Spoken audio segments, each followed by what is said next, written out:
Welcome to The Pew, starring the legendary Monique Walker,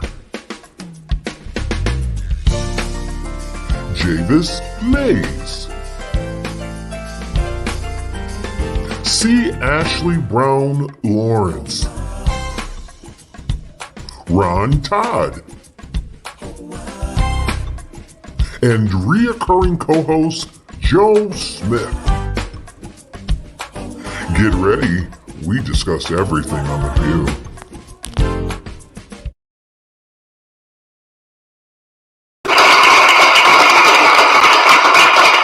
Well, hello everybody and welcome to The Pew. My name is Ron Todd and I am super excited that you guys are here. I see you guys coming in. Awesome. Hey. Hello everybody. As you can see, I am currently solo dolo. I'm not supposed to be, so hopefully the other host will be in soon. All right, let's see what you guys are saying so far. I see Aaliyah Essence is in the house. She says, happy Pew Day, dears. Happy Pew Day to you as well. So glad that you are with us today. What's up, Anthony? What's good, everybody? Not too much, man. Everybody seems to be running late today, so we just rocking and rolling with what we got. Those of you guys who are just chiming in, there's Anthony Ponder. He is guest co-hosting tonight for Mr. Javis Mays. So glad to have him back. It's been a minute.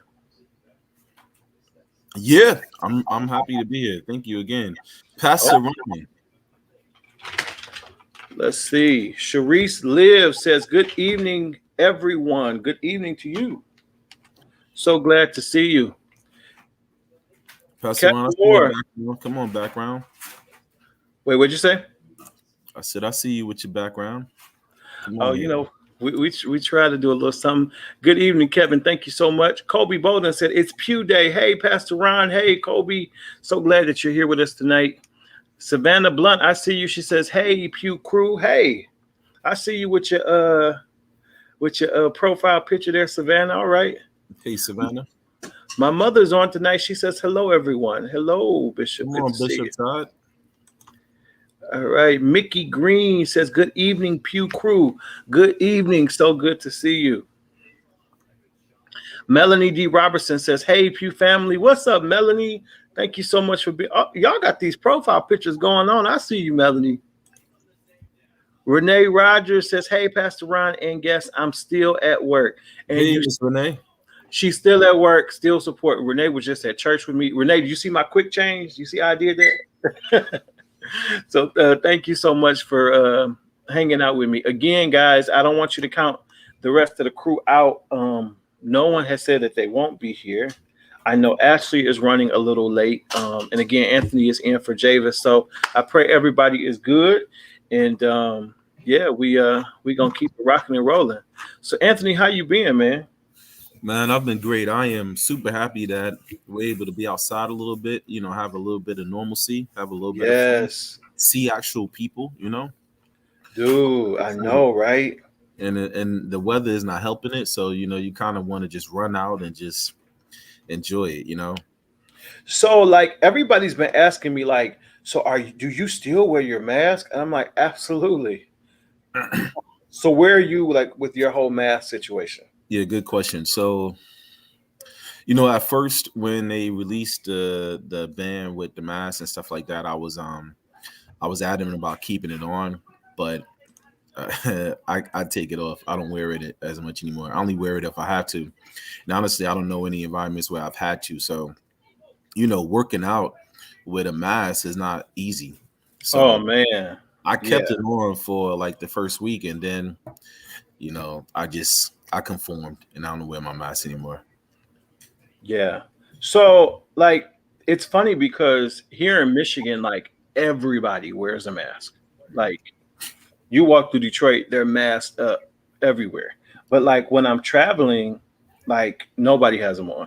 And so it's funny because I always feel weird, like, you know, now at the airport, you know, we all have them on. We still have to wear them on the plane, stuff like that. Mm-hmm. But, like, just when I'm walking down the street, you know, even last week I wasn't that far from home. I was just in Columbus and nobody had on a mask there. And I'm like, wow. Like, so it's that part is interesting. but I also like try to remember the fact that different places, were hit differently. You know what I'm saying? Yeah. So that probably has a lot to do with it. Hey, Travis Atkins says, hello, Pastor Ron, Todd, and Pew crew. Hello to you. So good to see you.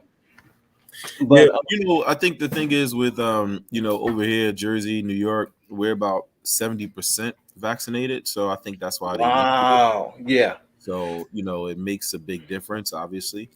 That makes a big difference. Yeah. I still hear a lot of people here stating that, they're just not sure. They want to see how it affects other people. And it's funny because I'm like, okay, well, look at here. I've had my vaccine since February and I'm great. So, I mean, I think you're good to go. Plus, Yeah. I mean, like anything else, I mean, there could be reactions and things like that. But, Of course. I would rather take the vaccine than a ventilator any day. See, my perspective was I didn't necessarily get the vaccine because I was extremely scared or worried about myself more so. Mm-hmm. But I wanted to make sure my mom was good, and so for me, if this served as a better opportunity that she was safe, then I was doing it. So because I got her vaccinated, I made the whole family get vaccinated. So we just all got it together so that she wouldn't be at risk. And it's different, and I'm sure the supporters, we'll call them that, I'm sure everybody can understand. We lost my aunt, which is her sister, to COVID, so it hit home really close. So for me, the red flags was up a lot more. Sure. And, I'm glad you use that wording, like scared, because see, I think it's a difference in being scared and just, being mindful of what's going on. And being mindful of the effects and, how, because you're young and strong, how you can maybe be affected differently than your mom, who's a little more mature and, may not be able to fight it off as easily as you. Exactly.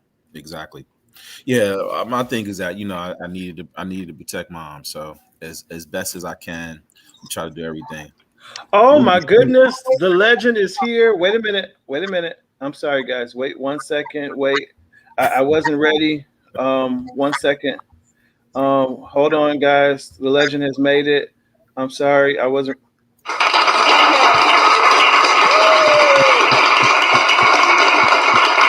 Listen, when she come on the screen, I hear Stevie Wonder. Isn't she lovely? Isn't she? Hello, how are you, Anthony? Hey, Lady Monique, how are you? I'm exhausted, but I'm good. I'm good. Pastor Ron. You look good. Yeah, I couldn't get this lash right. I had to change my lashes. That's what took me so long. Well, listen, it must have been worth it because you coming on through. Nah. Here go the squad. Elias says, hey, Mama Mo. Hey, boo. How you doing?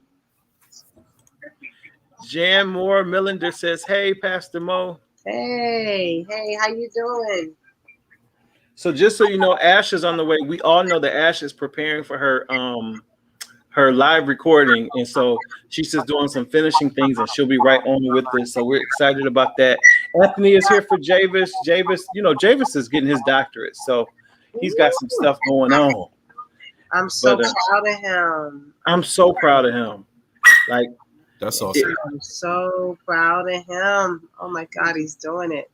Anthony, you have a degree as well, don't you? I do. Yeah. And really? see, what's your degree in?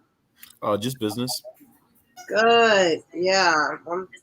I'm trying to decide. I was talking about it today. Am I going to go back for a double master's or get a doctorate? I got to get my mind together. I'm telling you, I've been toiling with getting my master's, and I'm just like, that school is no joke. It's no joke. God gets us through, but to me, school is a full-time job. When I go back to school, it's like I have to really. Yeah. My mind got to be all the way there. It's a lot. Yeah. But we were talking about how comfortable we are. And I think we talked about this a little bit last week about our masks and stuff like that. And Anthony was saying that he pretty much, he feels comfortable without it. I was sharing that how here in Detroit, almost everybody has on a mask. You go everywhere, they got those masks on.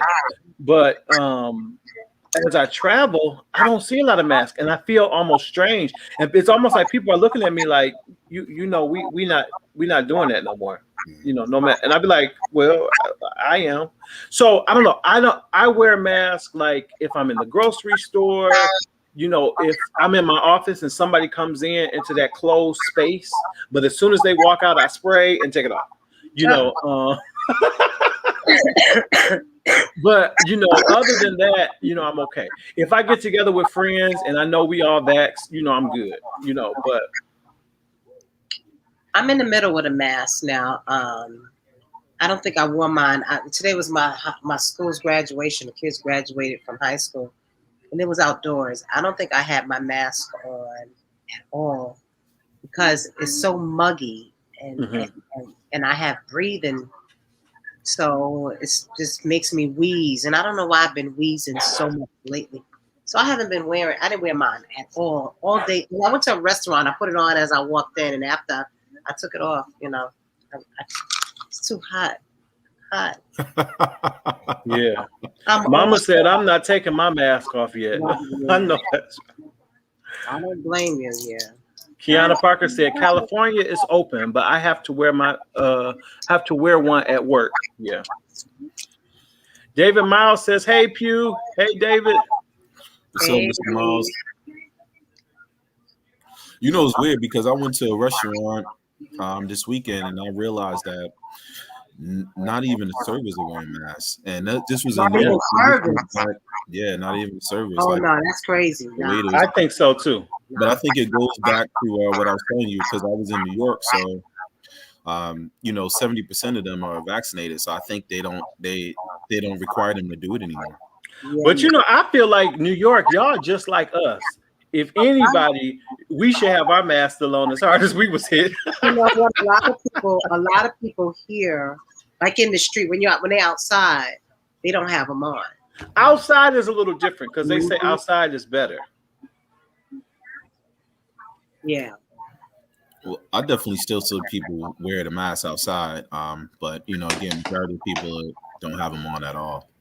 And Kobe Bowden says, I don't wear a mask in restaurants and outside, but everywhere else I masked up. Kevin Moore said, yes, I can't take this humidity. Is it very humid in New York right now? Oh my God, it's unbearable. It's miserable. What if you don't have air? Does everybody usually have air? Yeah, but outside, when you go outside, it's like you feel like somebody got a towel over your mouth and your nose. I mean, and for people that have respiratory issues, it becomes a problem, you know? Yeah. I know a lot of people have been having allergy issues. They're like, it's just horrible. Yeah, if you guys see me blow my nose on the side, that's what's happening. They're going crazy right now. I understand. Antonio TK King says, I'm here. Hello, Pew Crew. We're so glad you're here. So glad you're here in Jesus' name. Yes. Oh, he says, where is Ashley and Javis? Ashley will be here. Javis has the night off. I love that you guys miss everybody. That is so kind. You got a good crew. I would miss each person as well. You got a really good They crew. really do. And they ask about everybody. I think it's just very, very kind. Kevin Moore says we still have to wear them in stores. Absolutely. Yeah, we do. Yeah. The whole summer. I would feel very uncomfortable if I went to a restaurant and a server didn't have on a mask, even if Me too. Yeah, no. They have to wear. Handling my food, no. Kevin Moore said, is it me or are you guys having technical difficulties? What does he hear? I hear feedback when each of us talk, but I didn't know. I don't hear anything. I don't hear any feedback at all. What is everybody hearing? I know I got my earphones in tonight, so it's not me. I'll put my headphones in. Cool. Good picture, by the way, Kevin. That's a great picture. Let me know what we need to do. Yeah. And here's Ashley. And let us know what y'all hear. Yeah.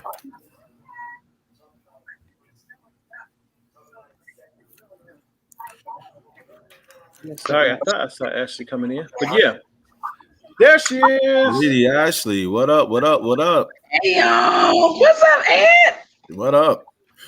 Ashley Badu, come on, I see you. Right. She all wrapped up, lips is popping. Come on, Ashley. Listen, when your hair's not right, your lips got to make up. You know. Kobe said, hey, Ash. Hi, Ron.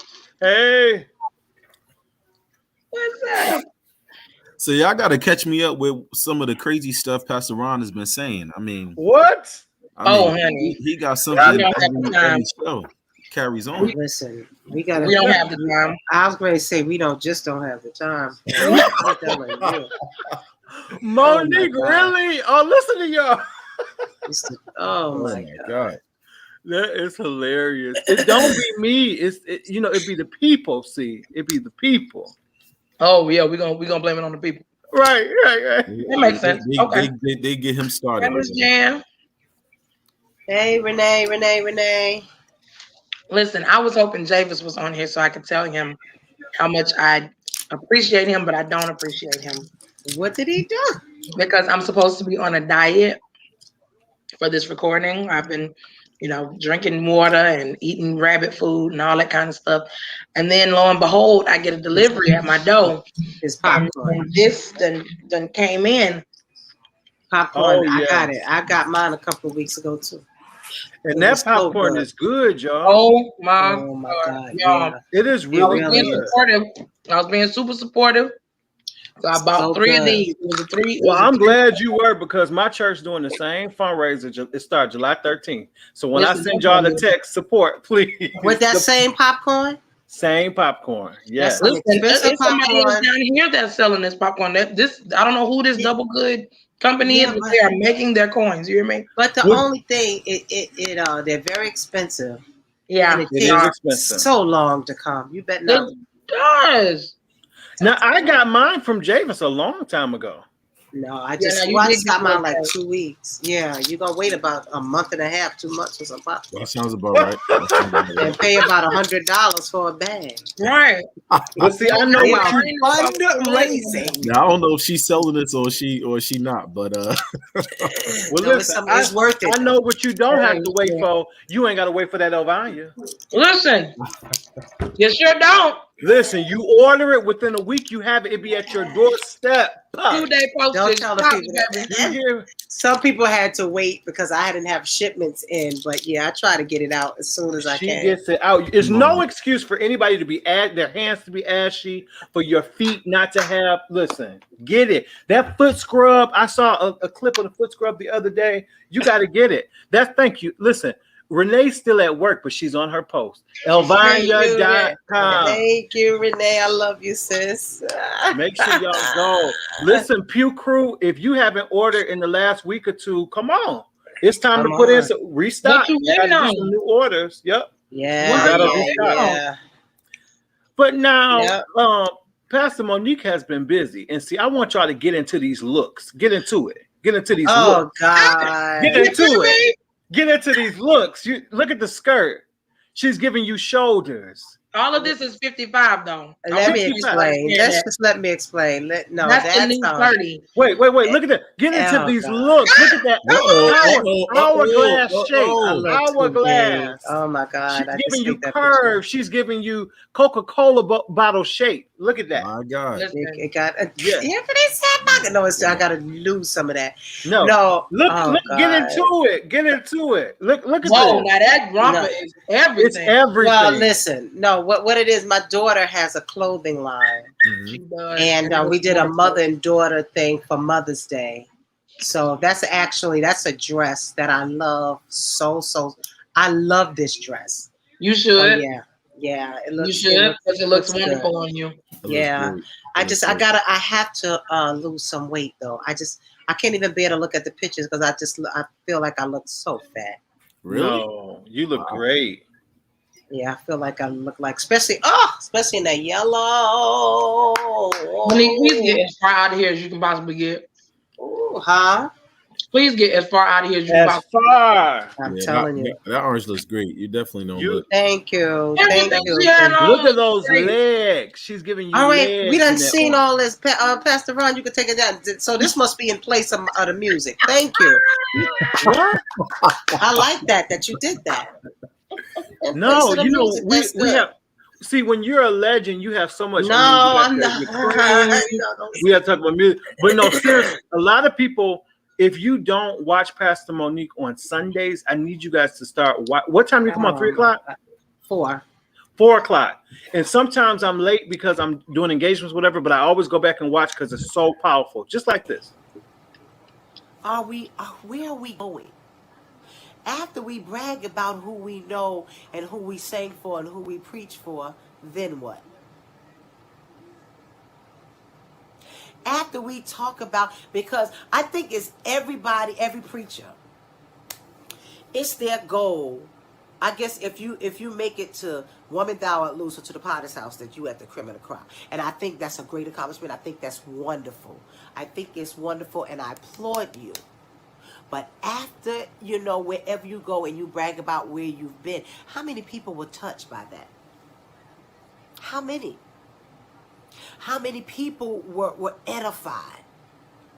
Even with singers. Some singers, they sing so great, but how many people were really delivered or lifted or were able to see, oh my God, I came in here down and depressed, but because of their singing and because of their ministry, I feel better. How many people can you say you have impacted? And it's time, and I'm telling y'all, with the survival of this pandemic, thank you, Tanya.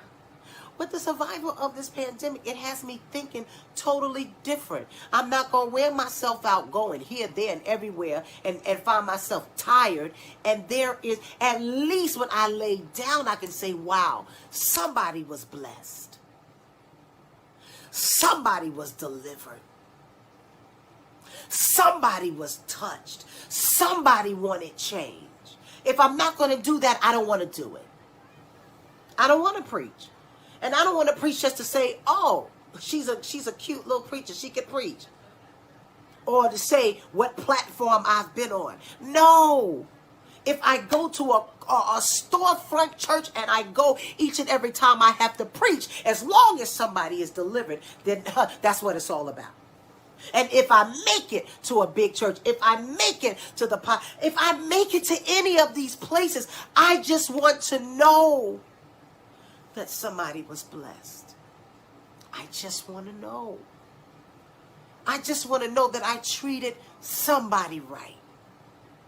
That I didn't think I was so famous that I couldn't say grace and peace or just hello. I never want to get like that. Because that's busy. That's busy.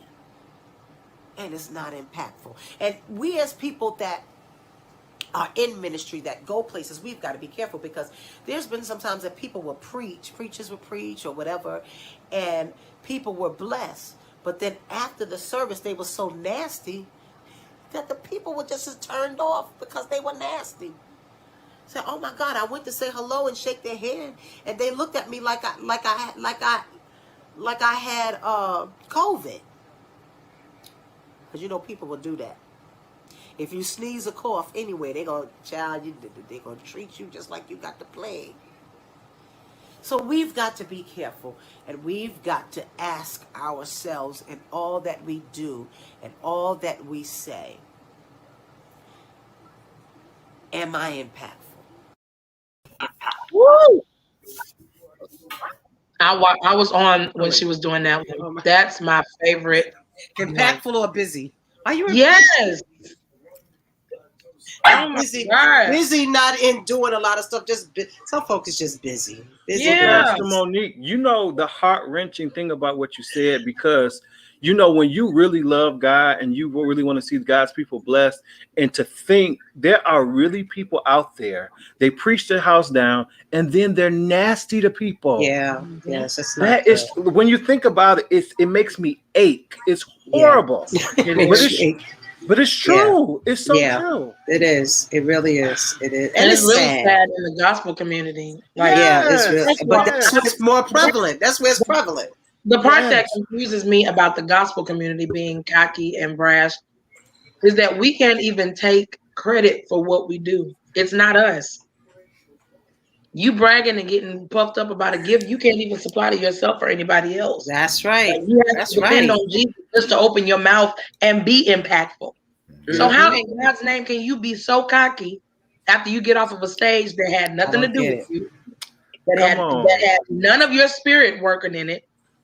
The only reason the people were moved was because of the God that you serve, and the God that you sing about made his presence known. So your presence is impactful enough for you to be able to take credit for it when you walk off stage.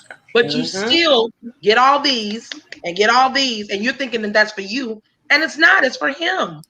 But you can't shake hands or take pictures with. And I have witnessed gospel artists do that. We are. And I wanted to trip them when they walk past me, but I'm not like that. But I wanted to trip them when they walk past me, because I'm like, how dare you? How dare you? I mean, and hallelujah, you know. That's how you roll. I couldn't possibly see myself. I pray daily, God, please allow me. I want you to anoint me, but keep me humble. Keep me humble. Increase in me every single day that I pray. That is my prayer.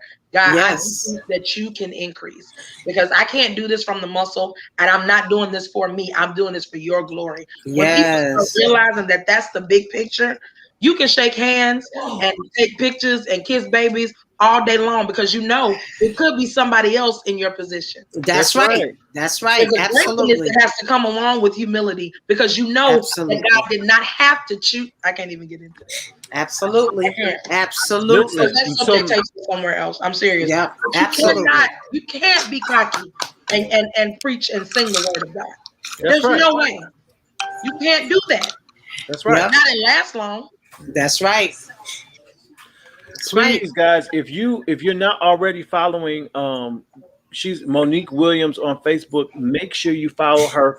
4:00 on Sundays. Check it out. I'm telling you, it will be a blessing to you. Even if you've gone to another service already, you can still check her word out and sow your seed. $Kaasia. All right. Thank you, Pastor Ron. All right. Thank you for that plug. Yes. All right. So, Mr. Anthony, you have been busy. You just did a whole virtual live recording.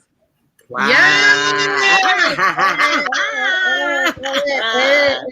Come on here, Pastor Ron. Let me tell you something. That's how I know when I'm about to be on the show, because he be creeping on my social media. Oh my God. I'm like, this guy. I was like, he's up to something. Now I just laugh because I gotta do my homework. I can't have you come on and not know what's going on. I'm like, I was like, he's up to his own work. So I said, so let me just let him go ahead. Not up to his own works. That is funny to me. But yeah, man, I am kind of excited. I didn't think I would be doing one soon, but you got to go and you got to follow instructions. So I'm really, really happy about it. So sorry about the dogs, which is probably why I'm sneezing so much. My dog has been growling, so I can't say nothing. I'm looking over here at her like, would you stop? You know I'm on. Right, it's pew time. Right. Wait, Anthony, you allergic to dogs? No, but I think it's increasing my allergies. Like, sure. Oh yeah, it will. Yep. Now, Anthony, what I thought was really cool is you had a lot of nice guests, and you had that doggone singing behind Tasha Page house. My God. Listen, I try not to do nothing with either one of those pages. I mean, like, they family. So but the mama was on your last one. Listen. Right. So I try to incorporate them and everything. It's so easy. And it was so funny that Pastor Monique and Ashley was talking about it. I was just saying how, because Tasha was at the live recording, and when she called me, she was like, yo, what's going on? And I'm telling her, and I'm like, yo, are you okay with me giving your number out to whoever's managing the process? Because when you in it and you gotta serve, your mind is everywhere. You ain't got time to necessarily cater to the guests and stuff like that. That's why you should have somebody on the team doing that. So she's like, yeah, I'm good with that. But my point was, everybody that she encountered, I literally asked her, like, well, how was she and how was everything? And everybody was like, man, she was so cool. She was just so down to earth. And one of the people who was helping serve her, he seemed shocked. And it really goes back to this conversation of how, like, people, sometimes we can't control people's perception of us. We can't control how they receive us if they've never met us. But I do think it's really important. I do think that the real power of ministry is when I am with you face to face, when I'm able to tell you how you blessed me face to face, and you meet me with the Spirit of Christ. You know what I mean? Not my facade, not this grand aura, man. I think that's so important. If the only time they see Christ working in me is on the stage, and then that ain't real ministry for me. That's not real ministry for me. Then you're busy. Come on. Then you're busy. That's just busy. Hey, come on here. Come on. Right. Busy. Hey guys, and if you haven't already, make sure you like and share. If you haven't liked and shared, if you haven't shared the broadcast, make sure you take a second and do it. Sorry guys, I forgot to say that earlier. But you're right, and I think another piece to that too, Anthony, is learning how to forgive, because people do have bad days. And so maybe you ran into an artist and they had a bad day, and you'll hear like somebody else had a good experience. Don't say, well, I remember when, or when no, because guess what? People go through things in life and they change, and we got to welcome that change, because we all have a past. Maybe you weren't nasty, but maybe you were an alcoholic, and now God has delivered you. So you want people to be able to forgive your past and welcome who you are. Now, don't get me wrong. It takes time, and everybody's not going to have that. That's why it's nice to be nice. But you know what, Pastor Ron, you know what? If someone, because I prided myself for years on being nice. So if someone comes across me and I have a bad day, you're going to know something has happened, because that is not her character. But when an artist goes, and every place they go, that's what I was about to say. For the longest time, everybody says, oh my God, her attitude sucks. Her attitude is horrible. Her attitude, and it's everywhere, and it's been for years. That's just you. Right. That's I was just going to say, now you're not going to have no whole career full of bad days. Right. These days, someday got to be good now. And I don't care how wonderful your gift is, because I'm thinking of one in my mind right now who is incredible, but that attitude, in my head as we speaking. And I got one up there. I got one up in there too. I know we all got a list. No, I know we all got a list. But here's the deal. The thing is that you lose impact of an effectiveness of what you just did on stage when you're nasty to other people. I mean, you take it all away. You know what I mean?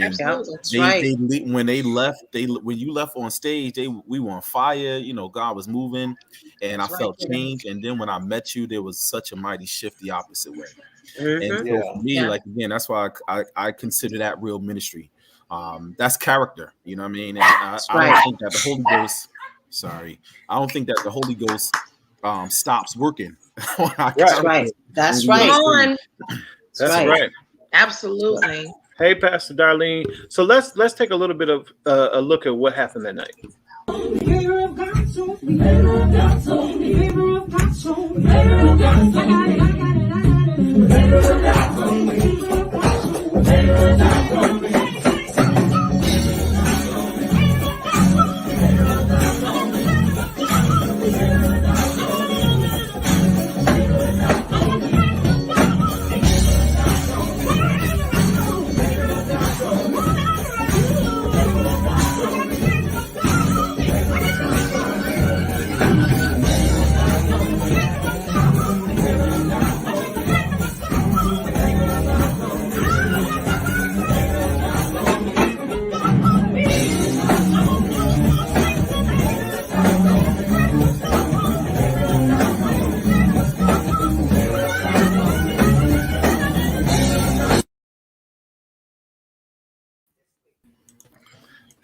So that could have played a couple more minutes longer. Listen, that was all right with me, Anthony. That's a bop, honey. That groove. Listen, it is a bop though. I ain't gonna lie, it is a bop. I'm honey. excited about it.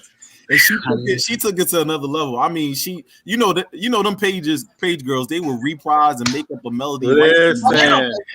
I mean, they sing in patterns like I ain't never seen before. That synchronization they do, it's crazy. But I mean, she wrote 10 songs after that, by the way. So yeah, the thing that's crazy too is I love a person that can sing high without screaming at me. Absolutely. Who can hit the high notes without barking it out to me. There's a time for a bark, but I love that she can hit those high notes effortless and just sing. But that's not common in church. We want to hear you squall and give you everything. We want to see your throat almost coming out. I'm surprised you said that. Bleed. Yeah. Because I enjoy versatility and I enjoy singing. And unfortunately in church we start wanting screaming and we want people to blow a nodule. We want them to and it's like listen, I can't always holler. Can I just sing sometimes? Right. Never. Right. You can never do that. No. They want you to holler and scream and be hoarse for 3 days after you leave the stage. It's like, no, sometimes they want to be wild. The people want to be wild. And that's one thing that gets on my nerves about the gospel music industry. You know, if God leads me and I'm feeling and I'm driving and fine, but then feel God in a ballad. Absolutely. And now, Pastor Monique, you have shown us that through the years. When I tell you are the ballad queen and you are beautifully and melodic. I gotta get that churchy thing out. I want to I want to get to the place that I can stay there, daughter. Stay there without going churchy at all. Can I tell you why I don't want you to touch a strand of the churchy DNA that runs through your body? Because you have proven to all of us for years that it is possible to be just as classy and melodic as it is to be churchy and raw. That's right. And for you to be able to fluctuate between the two in one song is the most incredible thing I have ever witnessed. Monique, I swear I never see what people are talking about. Never, ever. I told you were my vocal teacher for years and you didn't know it.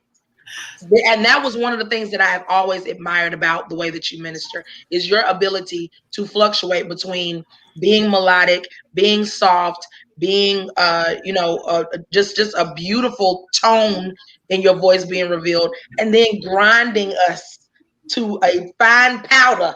Once we get to the end of it, you take us on a journey, and that is part of the journey that you take us on. In one song, we get so much of you. Are you talking about me? I want to know, are we still talking about me, or do we go to look, she went to her popcorn. She threw it.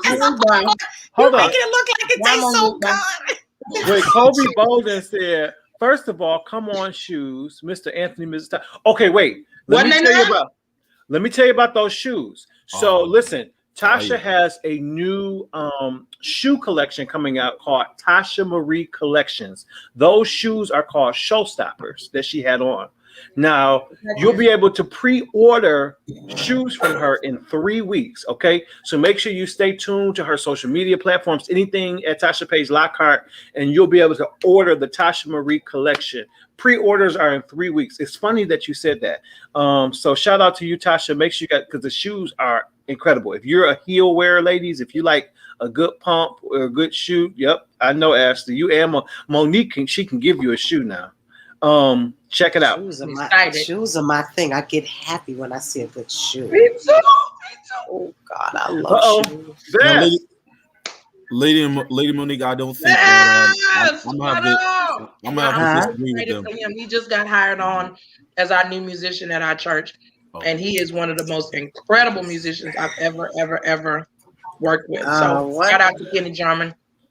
What is up? Carson, you're blocked. Wait a minute now. You're blocked. Wait, Anthony, what did you say? I actually, I'm gonna disagree with them in terms of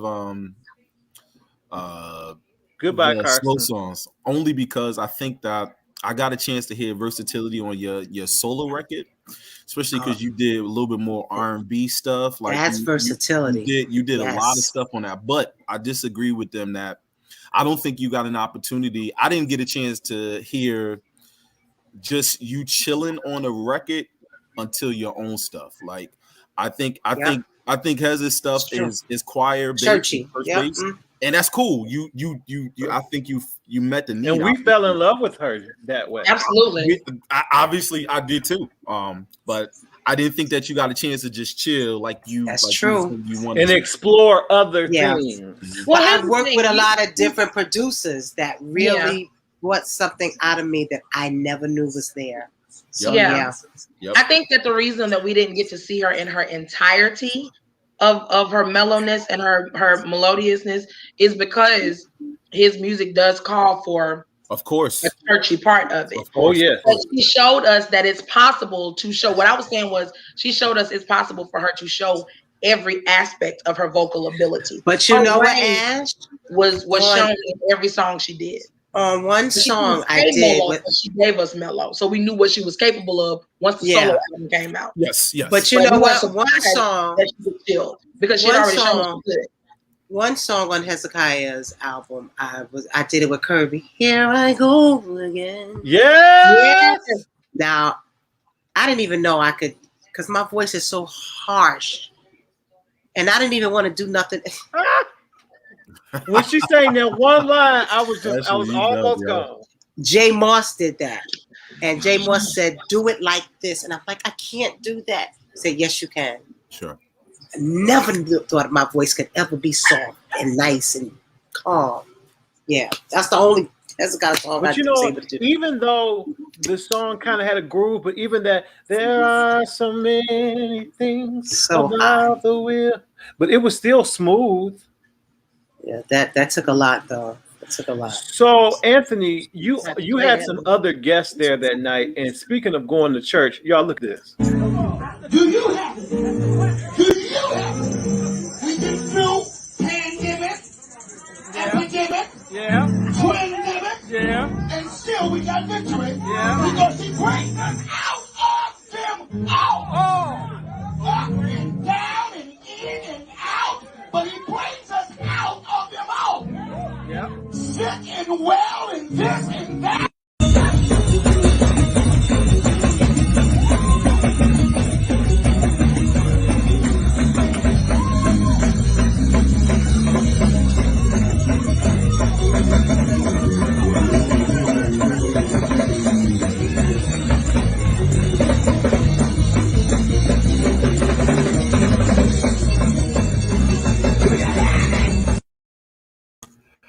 Jesus, that brought me. Let me tell you something. That blessed me so much. I grew up with Dr. Bond. We grew up in institutional as children. Bishop Bond. Now. Bishop. He's been in school, so he does have an earned doctorate. So, right. But when he skipped across that stage, I lost it. I'm telling you, he's been like that. He's been like that from a little kid, though. That's what I'm saying. From the age of 10, 6, he was doing the same thing as a kid. Listen, I love every minute of it. Every minute of it. That makes me love him even more because that means that is genuine. You cannot, you can't fabricate that. That type of, and he's like that every time. Everywhere. But for years, for 50 years, I'm telling you, we are the same age. He has been like that. Kevin Moore will tell you, he has been like that his entire life. That's school. Listen here. That's school across that stage. Listen, he does some of the fun. If you were ever in a service with him, you cannot keep a straight. That workshop, he really puts it on. Oh, he listen at that workshop. I've been in 2 services with him, but just recently he did a song on Montre Tisdale's album called Everything. And at the end of it, it wasn't even a shouting song. And I finally got to see in person the freeze. Y'all, I could have went home. I didn't say that. I could have went home. Just because I saw that freeze. Like, I finally saw it in person. It was like seeing a Yeti. Yeah. My favorite is when he says, "There's such a screaming spirit in here." I love him. That is my favorite video. He said, "Such a screaming spirit in here." Yo, Doctor, you nailed it. That's my brother. You nailed it. That is my brother for real. He's hilarious. So hard. Like I'm so grateful for Bishop Bond, honestly. And I found myself so deep at one point that I'm like, yo, you don't need all that. Like, why are you so dramatic? It's just for attention. I'm just being honest about that. But getting to know him and understanding his ministry, man, I'm telling you, the comical aspect of it, even in the middle of his sincerity of ministry, I'm telling you, it's amazing. He is absolutely amazing. Yeah, I love his vocabulary. Yeah, I mean, I literally look up stuff as he says. He's educated. He's educated for real because he's a principal. He's a principal by day. Yeah. And so funny. I go by his job sometime. He's the same way in that school. But he's so if you ever have a conversation, he's a very intelligent person. He's extremely smart. Yep. He is really, he's book smart. Yeah. I love the way he pulls words out that nobody would use in church. And I love that he's stretching.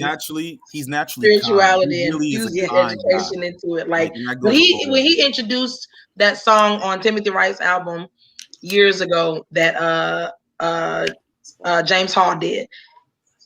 And he was doing all of these huge words, and it took him 5 seconds to confuse me. Completely. Like I needed a dictionary afterwards. I had to rewind it and be like, "Now what was that?" Right. What? And it's all real words. Like they are words. When I found out what the words meant, I was like, "Oh yeah, that was dope." Praise the Lord.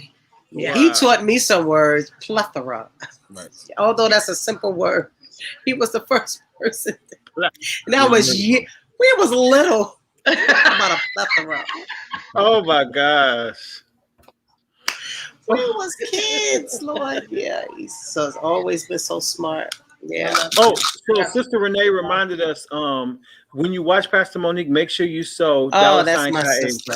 Thank you, Renee. I love you. And I love Kevin because he said, and you can catch Pastor Ryan at 11 a.m. on Sundays as well. Yes. That is so kind. And so here, I'll give you a little view. Sometimes nobody is even there to support us. Oh my God, today. But that's where you have to dig down deep. And you got to say, this valley is not my home. This lack is not my home. This trouble is not my home. This addiction is not how my story will end.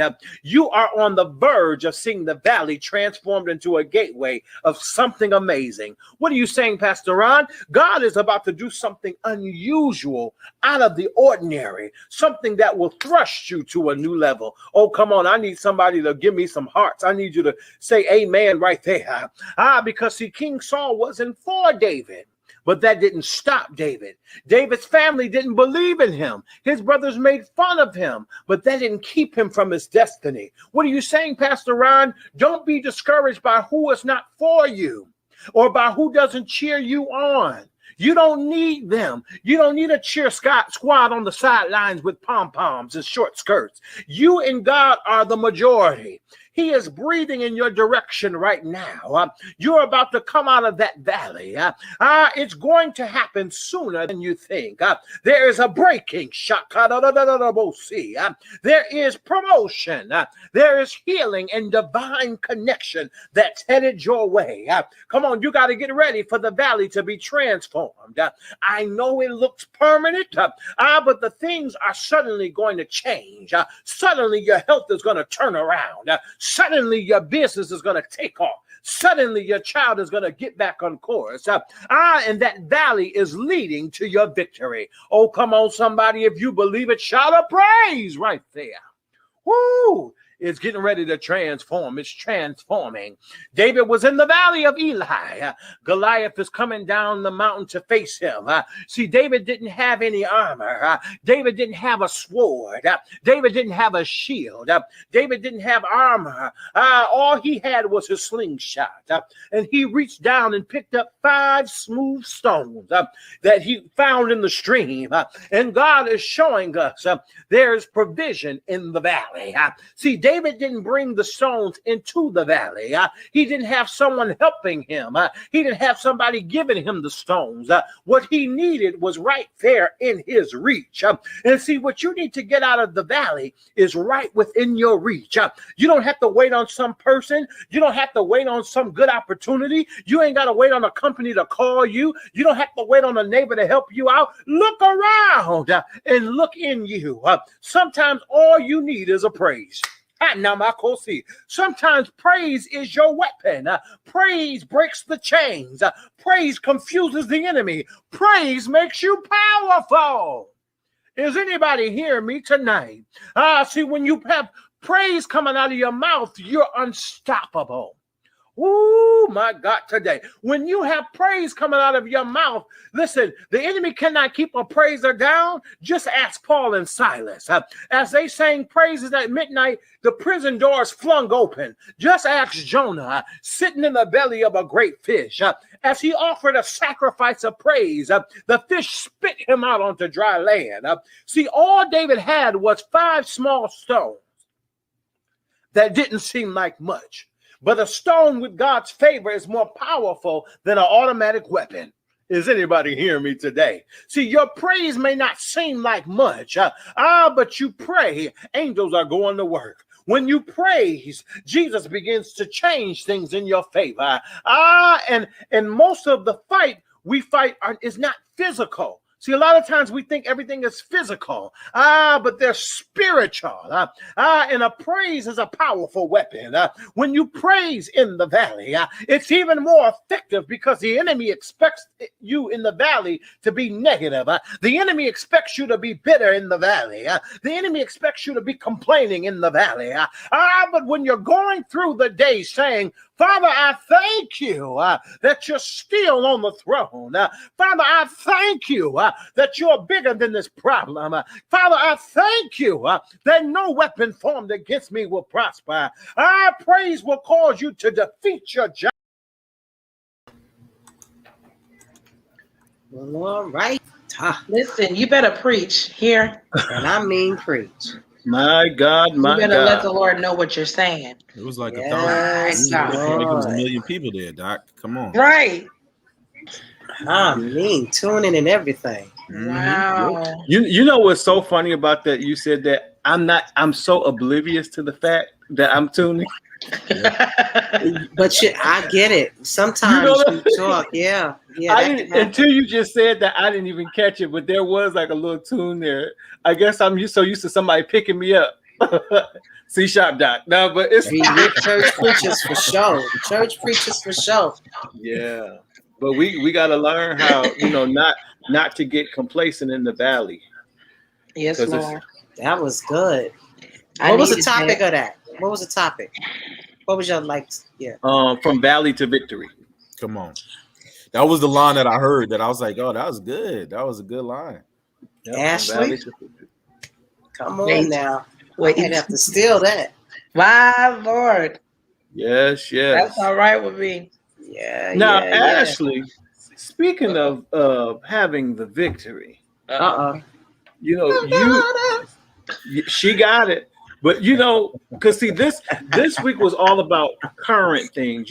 Pastor Monique, that was a more current video. That video I just showed was from last week. Your recent recording where Tasha was there. But now Ashley was recently in Memphis.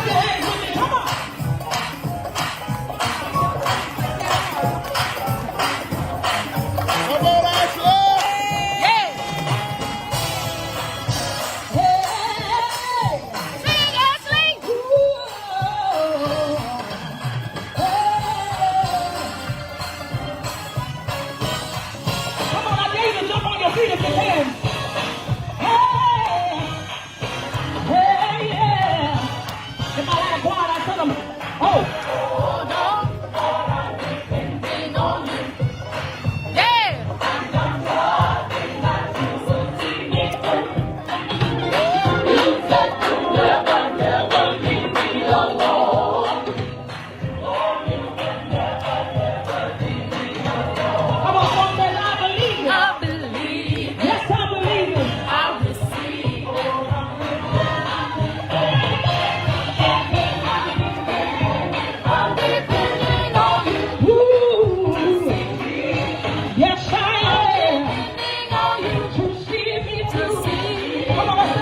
Oh Lord, I'm depending on you, and I'm trusting that you will see me through.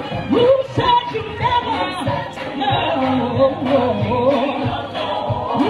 you would never.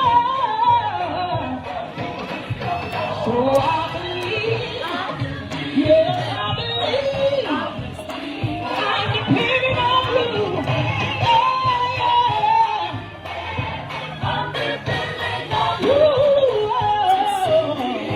Yes, I am.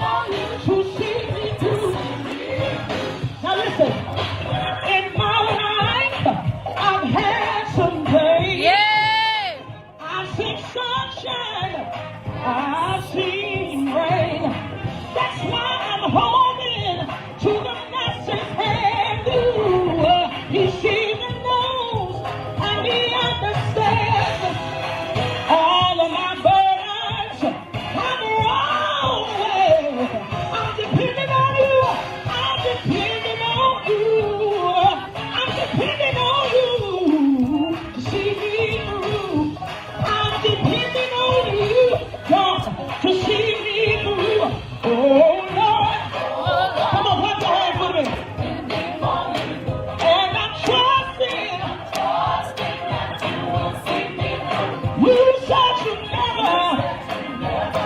No, Lord, you never. I love it. Thank you so much. I love it. Now, I'm gonna tell you Ashley. what's so funny to me about that clip. I'm gonna need Miss Videographer to not outsing you. That was She was so into it that it's like, ma'am, you are taping for the masses. Right. Don't sing. That mean it was good to her. Right. That thing was That good thing to got her. it. Big sister. That was Hey, so lovely. ladies, I got a question for y'all. So would you guys be comfortable in now I'm not saying y'all gonna sing R&B, this is just a hypothetical question. Would you guys be comfortable in an environment where it would be more like inspiration / R&B in terms of vocally being chill, or like do you gotta let the beast out? What y'all feel in terms of what y'all normally do? I'm gonna be mean. They're gonna get all this church. Don't invite me if you don't want to have it. So she just gonna be Fantasia. I got you. I mean, I don't know any other way to be but me. Right. That's what I was asking. Even if I was to do something like that's one of the churchiest songs that I've ever put out. And thank you, Renee, for posting that. But I've done other songs, like not a whole lot of them, but you know, the most chill song that I've ever done was Amazing.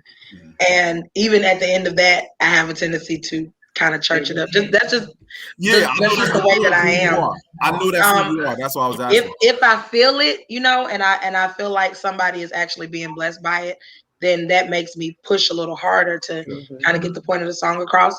But if I'm in a position to sing something where it goes over better, if it's mellow, you know, I mean, we know when to bark and when not. Yeah. But yeah, I'm pretty you much do it so well. That's why I was asking. I was like, I wonder if, because I know this is like that's who she is. Well, now that particular event was a Juneteenth event, outdoors, and it was more of a gospel event, you know, so I could kind of do my thing. I really, really hated that I'm glad that I heard it now, because I was cringing over here because my sinuses have been acting such a fool that my voice sounded a mess. No, absolutely not. To me, I sounded sharp, I sounded pitchy, and I sounded hoarse.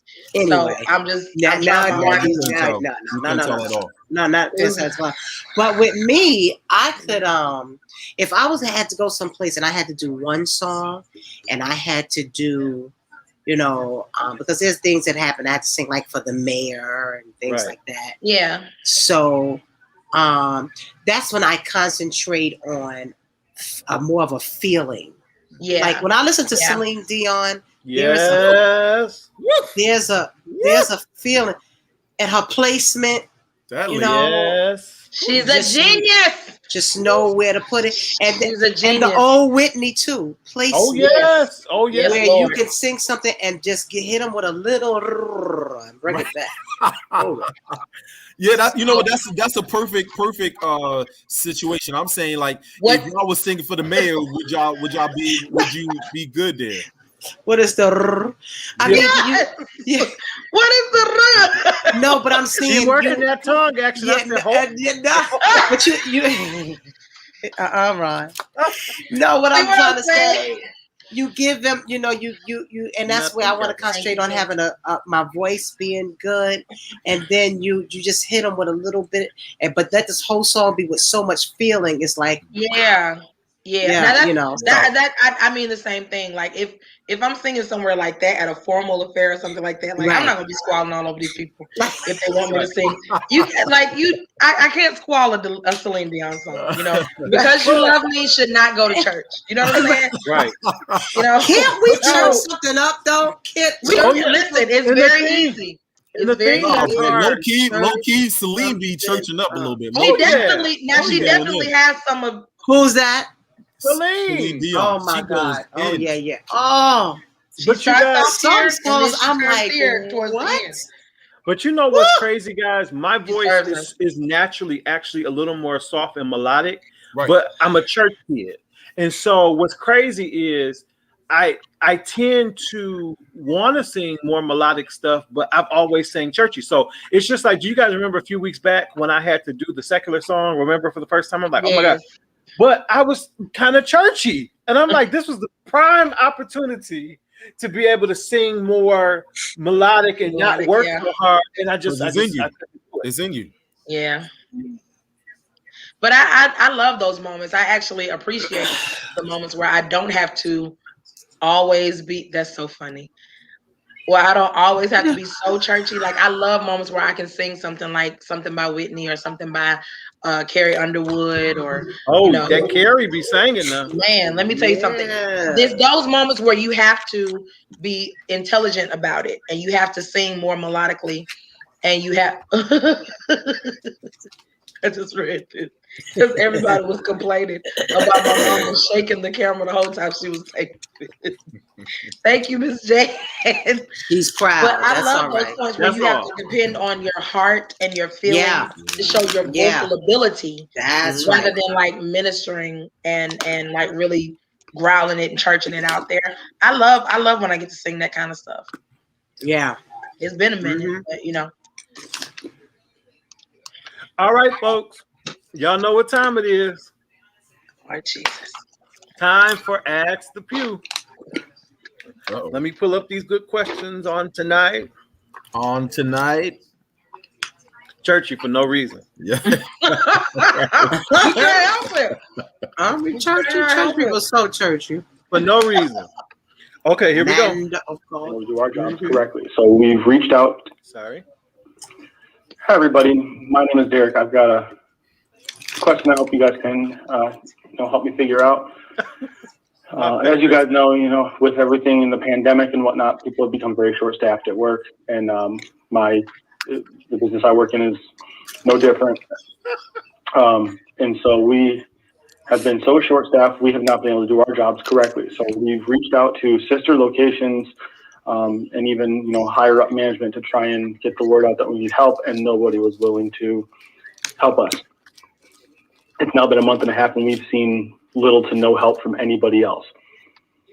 The other side of that is I have been asked to go assist a sister site that told us they wouldn't give us any help. But where I'm torn is I've always helped when I could, and I wouldn't want somewhere else to be punished because of my pride. So I'm hoping you guys can steer me in the right direction as to whether or not I should provide the help, or should I stick stern to not give the help because I wasn't given it as well. Thanks. Well, it sounded like to me he answered himself, really. Yeah. I understand the question because I've been there. Those of us, who've worked in the corporate field or teachers, any professional, what it's like when you ask a colleague to support you and they don't lend the support. But then when they need it, it's like, okay, should I? Because they didn't help me. But I think you always want to be the bigger person. You always want to, give what you want to be given back to you, even when it wasn't, initially given. But you know what? I'm going to tell you.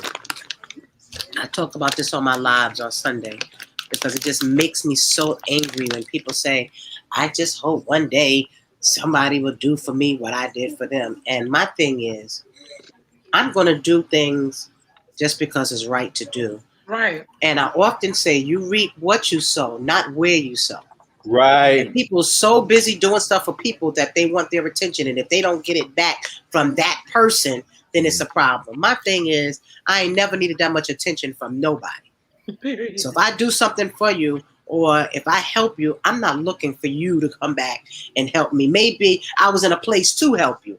Maybe I was, you know what I mean? So I think that when you can help, regardless of what people do, you do it. You do it. It's the right thing to do. Yeah. Right. And I think to add to that, you don't necessarily reap how you sow either. Hey, Lady J. You might not get the good that you gave out the same way that you gave it, but you'll get good back. That's right. Right. So you have to be content with however the way God blesses you back for doing something. But I've never been a fan of people that do stuff just to see what they're gonna get back. Oh my God. Like I need your heart just to be in a place where you want to see somebody else happy. That's right. Period. Your heart should always be in a place where you just actually want, like that's good. To me, that's the fruit of God, the fruit of the Spirit coming out. You just want somebody else to feel good and to have a smile on their faces, like actual concern and care for somebody else's outlook, outcome, and well-being. It should be the only reason why you should do something. If not, keep your seed in your hand. Please. Right. Please do. Keep your seed in your hand, because what you're not gonna do, you're not gonna give begrudgingly. You're not gonna give expecting something back, and you're not gonna give so you can tell me later and remind me of what you did for me later. Right. I ain't never been able to deal with nobody that does that. If you do something for me, don't let me and 3 other people hear about it later. I don't deal. People try. That's why I let nobody. Don't. No, I'm good. You ain't got to do nothing for me. I promise. I'm so Check tired your of motives. that. Exactly, Miss Hawkins. Your motives have to be intact. You guys, just so you know, that's my bishop's wife. Hey, Lady J. Hey, Bishop J. She jazzy too. I like your dress. She is jazzy. I love her to life. But yeah, that's right. Exactly. God loves a cheerful giver, not a begrudging giver. Keep your seed in your hand. That's right. Well, I had a pastor. My old pastor. He told me, I wanted to hear what you guys think about this. He said this all the time. It should not hurt me to help you. Wow. I don't know if I fully agree, so I'm asking what you guys think about that. It should not hurt me to help you. Mm-hmm. That's not always the case. I agree. I can respectfully disagree. Wow. Right. Because sometimes, because that's all a sacrifice is. But then sometimes sacrifice, Ashley. But then sometimes you gotta draw the line. Yeah, all help is a sacrifice, but some things are a sacrifice. Yes. If I got $5 and I'm hungry and you tell me you ain't got nothing to eat, you ain't got nothing to eat with, and we standing at the dollar menu, we finna split this. That's a sacrifice I made. Right. Because I could have got this five for five, like I wanted, right, and had to rattle this change in about my person been through. Right. But because I know you need something too, and it's not because I want you to. You don't necessarily have to pay me back. I don't want you to be hungry. Right. I'm not finna eat in front of you. Right. So I want you. We gonna split this. You know, we both gonna get this dollar fry and these 5 nuggets and be on our way. Yep. But I think that in certain cases, and like I said, case by case it changes. You do have to know when to draw the line. Because some people will, like there's some people that I have tried to help, and no matter what I do, they still want more. Absolutely, unequivocally not. I'm done. Yeah. I'll pray for you from afar because you gotta want it. You know what I'm saying? Right. And you pulling yourself, trying to help people, you killing yourself, and people just don't want it. Mm-hmm. You cannot make it. I mean, how much do you have to pull? Right.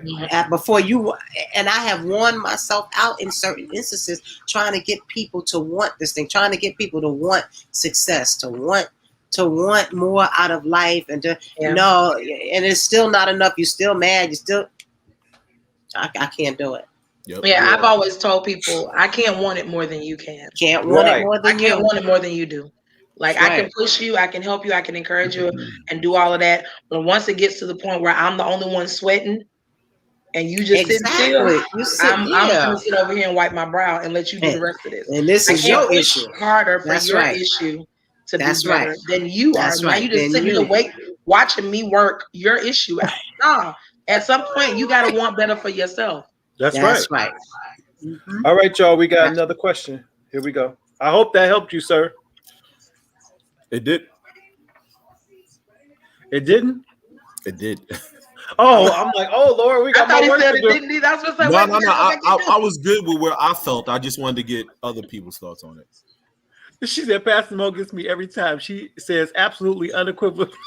Doesn't she? Wait, but it's like this, Kiana. Double negative. Absolutely unequivocally not.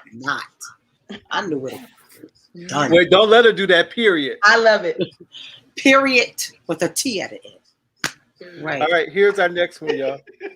Hello, this is Sinclair, and I have a question for the Pew. My question is, so my sister is staying with my husband and I for like a few months until her house gets ready, and when I came home from work, she was literally in my husband's t-shirt and her underclothes, sitting next to my husband in the family room watching TV. So when I asked her like what was going on, she told me that she spilled something on her pants and her shirt at work. And when she came home, my husband gave her one of his t-shirts, and that was that. And I'm thinking to myself, like, do you not have any other clean clothes? Why didn't you like ask for some of my clothes? And then why just a t-shirt? So I didn't say anything, but I want to confront her about it. What do you think I should say? Because I don't want to pick a fight, but I'm just really uncomfortable with that. You should say get out. Pick a fight, girl. Are you serious? But this is like another issue that somebody that you had on here before. Yeah. I was gonna say we had a similar story, but it was the dude that was the brother that time. Just inappropriate. Oh my God. Did y'all see Kobe's comment? What she said? I can't go back. I wish. Choose violence. Fight her. Y'all pray for her because that is her theme. Choose violence. I want her to. I want God to save her. Like He has to do it this year, or somebody's gonna get beat up. Like she has got to stop choosing violence. But in this particular situation, I kind of agree. Listen, don't be sitting next to my husband in his shirt with nothing on but the shirt and your underclothes. If you're staying here, that means all your stuff back there. That's inappropriate in itself. But all your stuff is in the house. You ain't got to go home to get it. All your stuff back there. So go on back there and put some pants on. Ashley, no. Why didn't she say, well, I'll go put on some of my sister clothes. Right. I'll put on her pants. But then, like she said. That's what I'm saying. Like, your clothes are here, though. You stay here. Why not put on something else of yours? That ain't the only outfit you've been wearing the whole time you've been staying with me. And if you could borrow his t-shirt, then you could borrow some of his basketball shorts. Hello? Or some sweatpants. She shouldn't borrow his nothing. Don't borrow his nothing. Yeah, but she walking around with just panties. I'm just saying, that's a whole situation. She said just a t-shirt and her panties. Hello, somebody. I'm trying to figure out where in the world that's a different kind of disrespect. Where Jam Millender says, bye, sister, share the address to the nearest extended stay. I'm not going to give you. That means you a comfortable hoe. You comfortable. Right. You comfortable. You hear somebody? You hear me? I mean, that's brazen. You know what I'm saying? No, I am. How you doing with this? Like, you know what I'm saying? That. Like, I enjoyed that. Anthony, you're really good tonight. I'm loving it. I'm enjoying him. I am. This is why we keep you coming back. Let's go. And she's talking about you don't want to pick a fight, baby. Girl, Kevin Moore said the same thing. He said that's totally disrespectful. But what are you talking about? Not pick a fight? At this point, I'm like David when Goliath was talking all that junk. Is this not a cause? Right. Wait, Savannah said, Come both on, of y'all preacher. can pack your bags at that point. Bye. Come on, preacher. Like, what else do we fight about? Like, is it something that goes beyond this? That's a fight. This is unequivocally a no-no. All right, Mom. Yvette said, help her pack. Period. No, but I would come home early, unexpected. That's right. That's right. And I would slide in like a panther. Yeah. You wouldn't even It's hear your me. I shoulders. would just, It was your shoulders moving. Yeah, you but wouldn't even hear me. I would Mhm. slide through the door. Yeah, but that caller, she don't sound like that type of person. She seems very nice and sweet. Yeah, but you can't be. Right. You can be Lady nice and J. sweet, but not nice and dumb. Come on, Right. I mean, She don't want to pick a fight. It's not about picking a fight. It's about right and wrong. And she's wrong. And he's wrong. Yeah. But But still, she- because guess what? As a man, I would not sit there and allow you to be there in your panties. First of all, because my wife not going to come home and see you in your panties. That's what's Period. going to happen. Our good is not going to be evil spoken of. We're not even going to put Right. ourselves in that position. Period. or go in the room you staying in and don't come out. Correct. That's the let case, your sister you know? knock on the door and let you see you in there, and that wouldn't be a big deal. The room you staying in for free, by the way. For free. Hello? Come on here.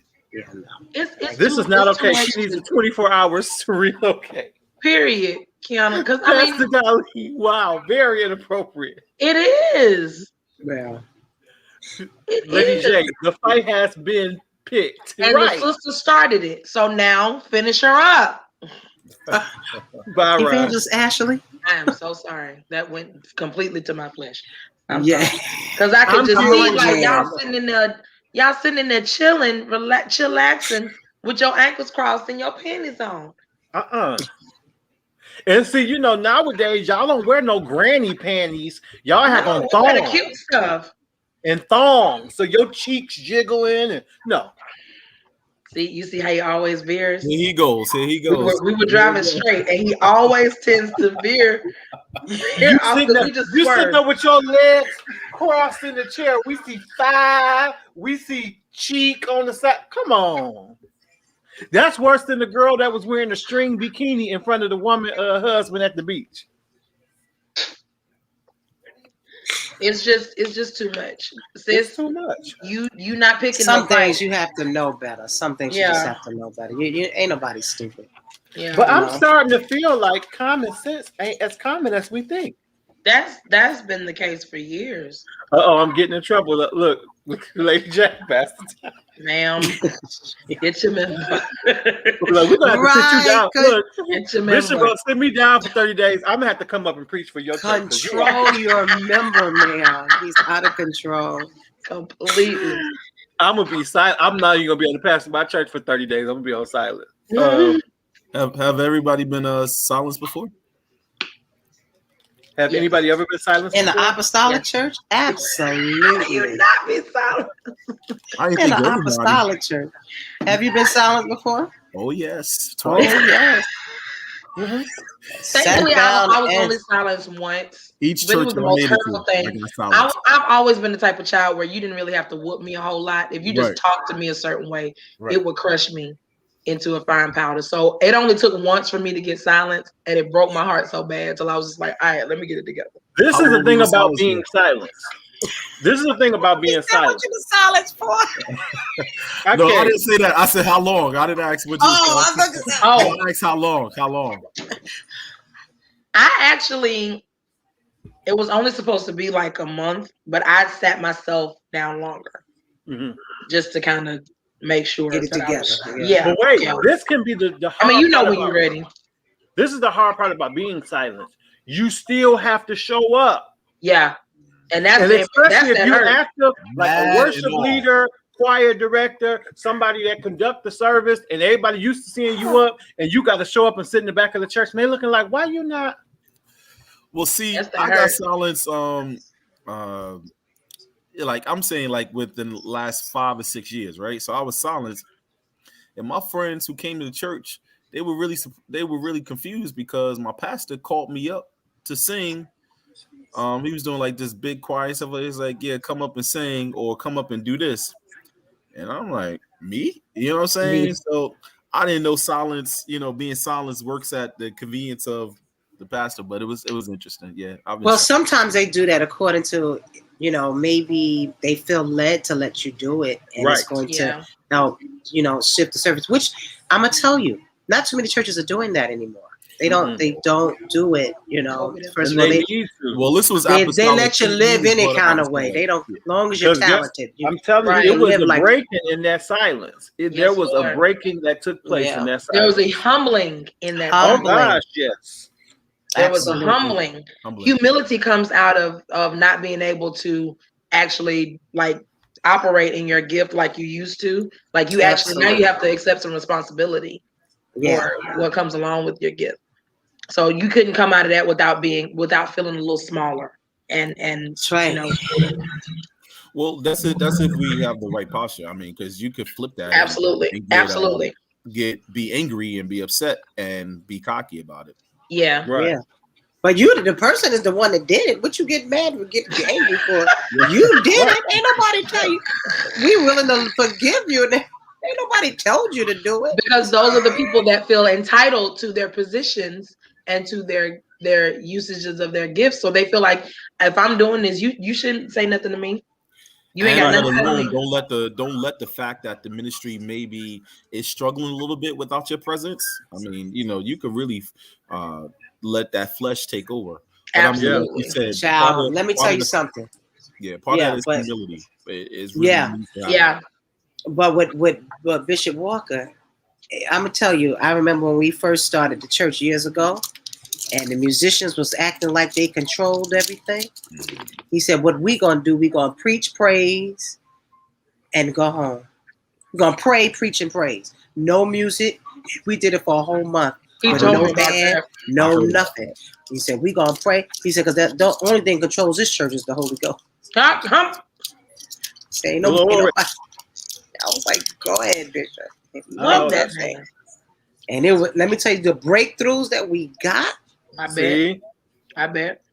Prayer, praise, and preach. And it's weird. It's funny you say that, Monique, because obviously music enhances what we do as it relates to worship, but there are moments where it could also distract us. That's right. Because we become so accustomed to versus just hearing God and just really just connecting.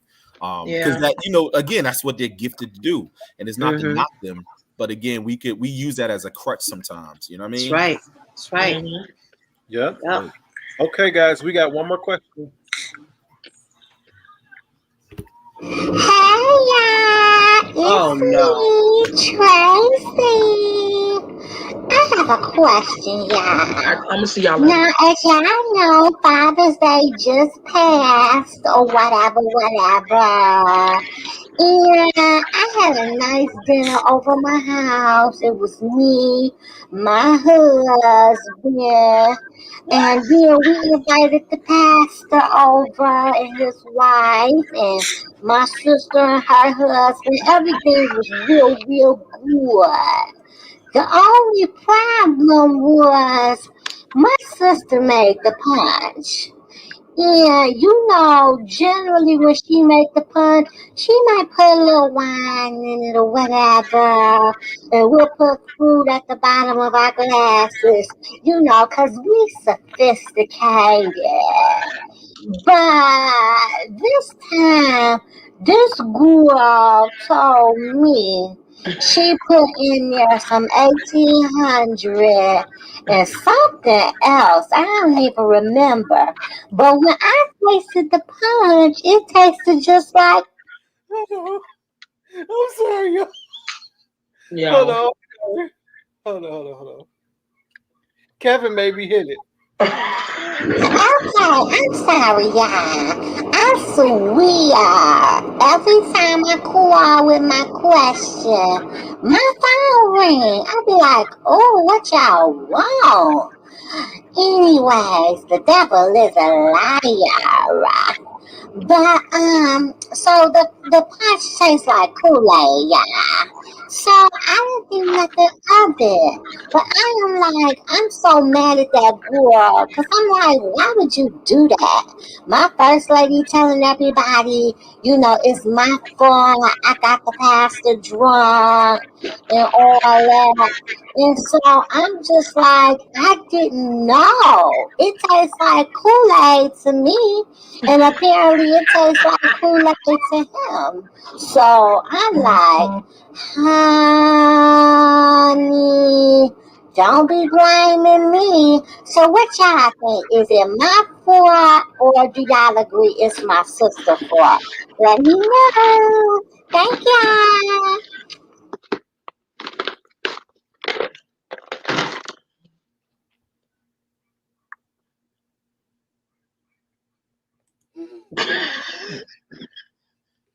Ashley, your facial expressions take me out. Listen, it's only so much that I can take of Tracy and stretching these words. She's singing. She's like singing. a rubber band. She's singing. Yes.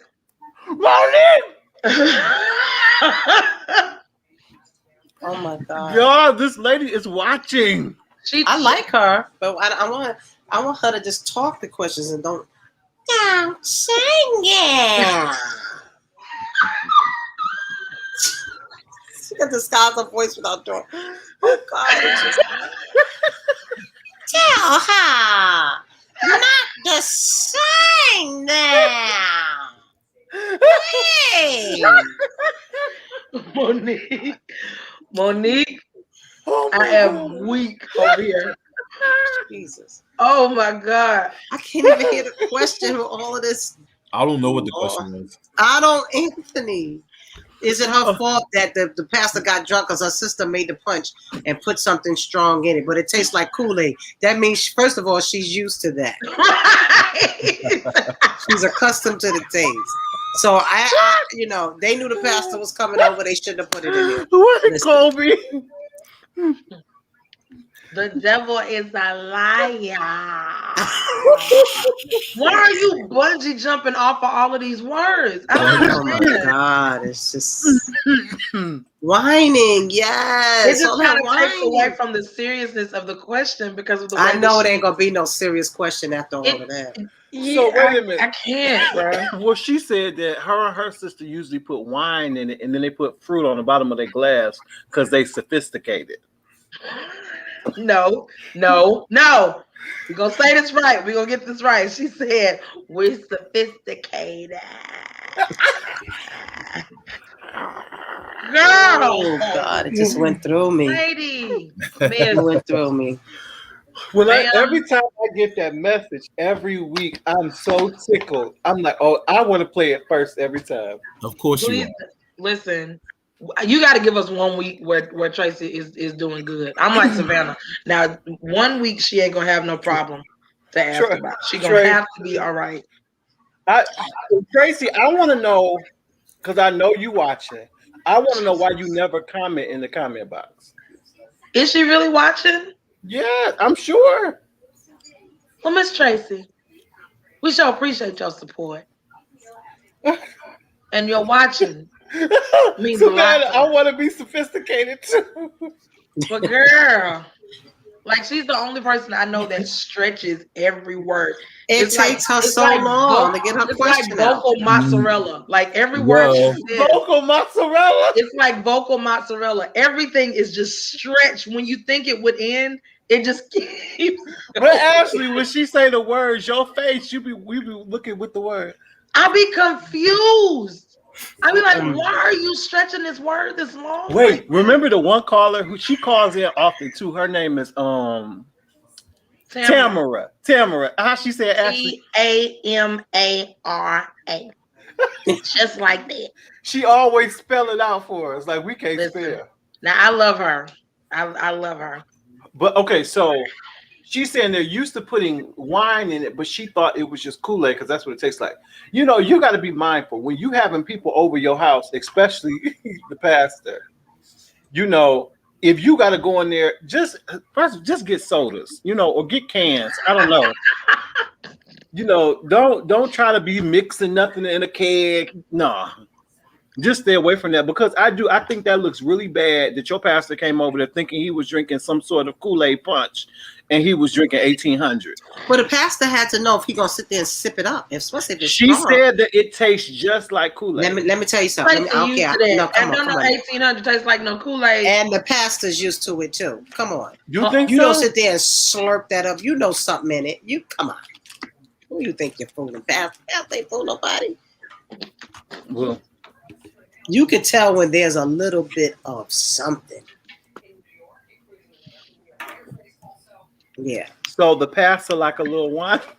Yeah, the pastor like a little something. Because he just kept drinking it to the point where he got tipsy, and now the first lady want to go around telling everybody that she the one who got her husband drunk. Yeah, they know. We've all been around liquor before. We've all smelled it before. You can smell that. Listen, you know how to. And when you're not used to drinking, let me tell you something. When you're not used to drinking, and somebody puts a little bit of alcohol in something, you're gonna automatically taste something differently. Yeah, and even if it's something so strong, you're going. The pastor liked it. Oh, glory! Because if not, he would have took a sip and said, "Oh no, something is in this." Right. He did not put it down. I mean, let me have any of you ever had one of your leaders over to your house, and aren't you like kind of?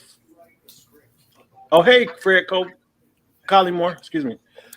I don't know. When I've had leaders over, I'm very conscious of anything that I'm serving. Absolutely. Whether I'm it's conscious food of or what drink. forget what I'm serving, what's around, what you can see. So as an example, you gotta put all your bottles away, man. I put my bottle. That's right. My bottle of wine would be away. That's right. It might be in that refrigerator. I'm throwing it away. That's right. Just that wine cooler. Just out of respect. I don't even want you to see it. I'm certainly not going to serve it or even offer it to you, but I don't even want you to see it. You know what I mean? And for me, that's just a level of reverence for them. And I don't know I don't know if any of them drink. I don't care. I don't want to know. But we ain't drinking together, and I ain't never gonna serve you anything or even offer you anything. I don't want to know anything like that. You know what I'm saying? But her sister should have known not to make that punch with that 1800. I don't even take that call serious. She bugging. I don't think it was, but if it is serious, like I don't want to make it seem like you. So you go for it. Go ahead. Blowing her off, but right. If she is serious, that is not your fault, Tracy, because you did not know, and your sister shouldn't have done that. I want Fred Collymore to get off. That's all. What was he saying? I thought you could drink up till you get drunk. What church you go to, sir? You don't go to no church. People think that scripture, be not drunk with wine, but be filled with the Spirit, means you can drink, but just don't get drunk.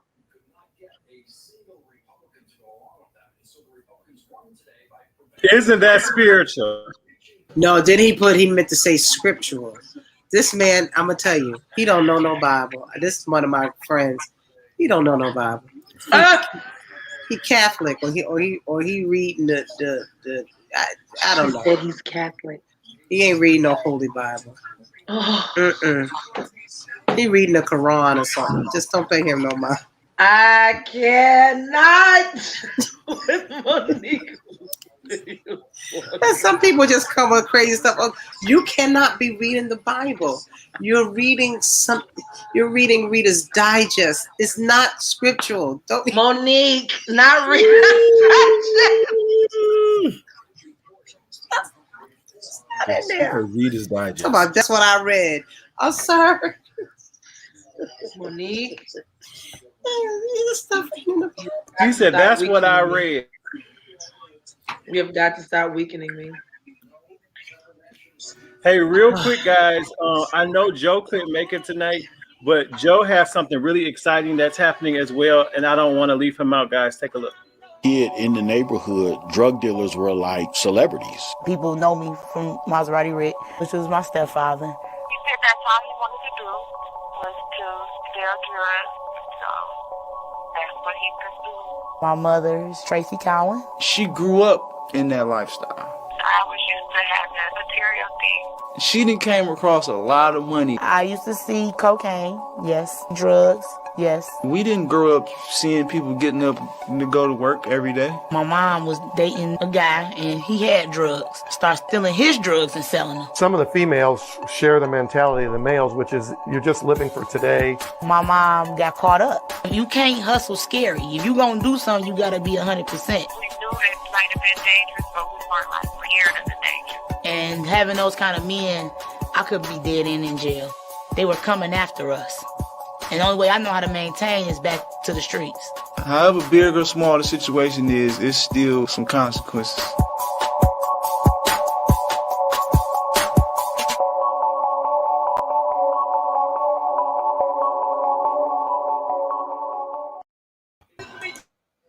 I am watching. That's what's up. It premiered last Monday, guys. Dang, I gotta see that. That looks good. So make sure you go to mainstream.tv and check that out. Has anybody just gone on mainstream and checked out his stuff? I gotta do it. Gotta do it. It's good. Fred has a new Bible, everybody. No, he said I gotta get a new Bible. Yeah. I can't. Yeah, poor thing. Now, Ashley, your recording is when? My recording is next Friday. Next Friday night. Yeah. What day is that, Ashley? The 2nd. July 2nd. Are you excited? I'm very excited. I'm nervous and I'm anxious, but I'm very, very excited. You're gonna do it. I'm getting more and more excited the more that we do the rehearsals and the meetings and getting all the stuff together. And I've been ripping and running for the past couple of days. That's why I was kind of late coming on tonight. But it's just the planning part is making me even more excited. And leading up to it's getting really good. Celebrate you, sis. I'm So how happy. can people register? I have an Eventbrite, link that allows people to register for a seat. It's free admission, but because we're doing it at my home church, we had to do the CDC regulations and stuff. We're still trying to make sure that we're as safe as possible. So we're only doing 160 seating.